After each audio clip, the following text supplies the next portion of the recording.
आज middle east में से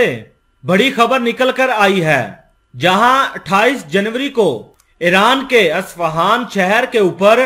3 ड्रोन हमले हुए थे, जिसने पूरी दुनिया को हिला कर रख दिया था। जिसके बाद ईरान ने बड़ा ऑपरेशन चलाया था और इसी बीच ईरान ने रिपोर्ट जारी की है कि ये जो अस्फहान शहर पर ड्रोन हमला हुआ था वो हमारे ही शहर के अंदर से बैठकर ही ड्रोन हमला किया गया था और इस ड्रोन हमले के मास्टरमाइंड को हमने गिरफ्तार कर लिया है।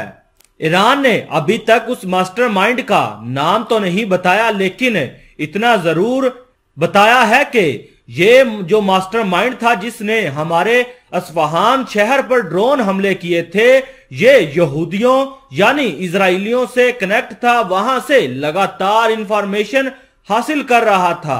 और ये जो मास्टरमाइंड ईरान ने पकड़ा है वो इजराइल के इशारे पर ही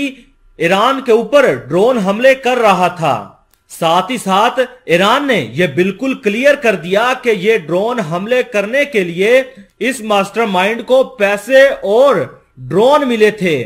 और दुनिया वाले ये कह रहे थे कि इजराइल ने कहां से ये ड्रोन लॉन्च किए थे, उसका भी जवाब ईरान ने खुद दिया है। ईरान का कहना है कि ये जो ड्रोन है वो हमारे मुल्क के अंदर से ही ड्रोन हम पर हमला आवर हुए हैं और ये ड्रोन को ऑपरेट करने वाला हमारे मुल्क के अंदर ही बैठा हुआ था। आखिर आप लोगों को इस बात की तो समझ आ चुकी होगी कि ईरान के अंदर जो 1 महीने से प्रोटेस्ट जारी थे वो किस वजह से जारी थे और किस वजह से करवाए जा रहे थे। इसी मौके की तलाश में वेस्ट के मुमालिक थे, इसी मौके की तलाश में इजराइल और अमेरिका थे। खैर, ईरान ने अपने मुल्क के अंदर और ज्यादा कड़ी इन्वेस्टिगेशन शुरू कर दी है और इसके साथ अमेरिका और इजराइल इस मामले को बिल्कुल शांति के साथ देख रहे हैं। इसके बाद ईरान के फॉरेन मिनिस्टर ने यह भी बयान जारी किया है कि जो हमारे मुल्क के अंदर प्रोटेस्ट जारी हैं और जो इनको हथियार मिल रहे हैं, इसमें अमेरिका और इजराइल का बिल्कुल हाथ है और अमेरिका और इजराइल ही वो वाहिद मुमालिक हैं जो हमारे मुल्क के अंदर प्रोटेस्टर को हथियार मुहैया कर रहे हैं, जिसकी वजह से हमारे मुल्क के अंदर बड़ी तबाही हो रही है। ये मैं नहीं कह रहा बल्कि ईरान के फॉरेन मिनिस्टर कह रहे हैं। अब देखिए ईरान को दबाने के लिए किस तरह सारी दुनिया परेशान है। आप भले ही ईरान की कंट्री से ताल्लुक ना रखते हो, लेकिन कम से कम इस मुद्दे और पॉइंट को समझिए। आखिर ईरान के पास ऐसा क्या है, ईरान के मुल्क के अंदर ऐसा क्या है जिसकी वजह से ईरान को बड़े बड़े मुमालिक दबाने की कोशिश कर रहे हैं। अब बड़ी खबर सुनिए कि अमेरिका और फ्रांस के फॉरेन मिनिस्टर ने आपस में बात की है और दोनों ने कहा है कि इंटरनेशनल कम्युनिटी को बड़े लेवल पर ईरान के ऊपर प्रेशर डालना होगा कि वो ईरान के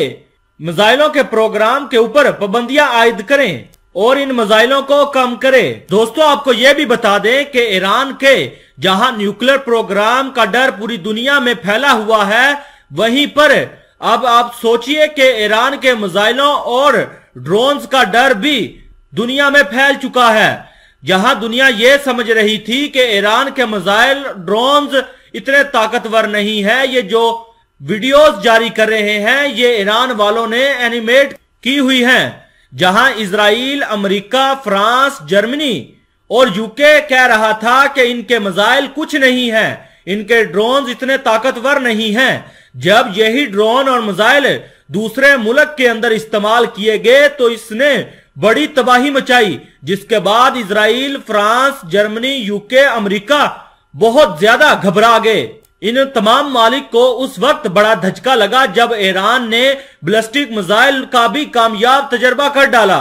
इस बात पर इन लोगों को यकीन हो गया कि ईरान बहुत जल्द मिसाइल बनाने और ड्रोन्स कम वक्त बनाने में एक्सपर्ट हो चुका है, जिसके बाद इन लोगों ने ईरान के अंदर प्रोटेस्ट करवाने शुरू कर दिए, हमले करवाने शुरू कर दिए ताकि ईरान को रोका जा सके। और इनके ऊपर पाबंदियां आयद करके इनको मजीद दबाया जा सके।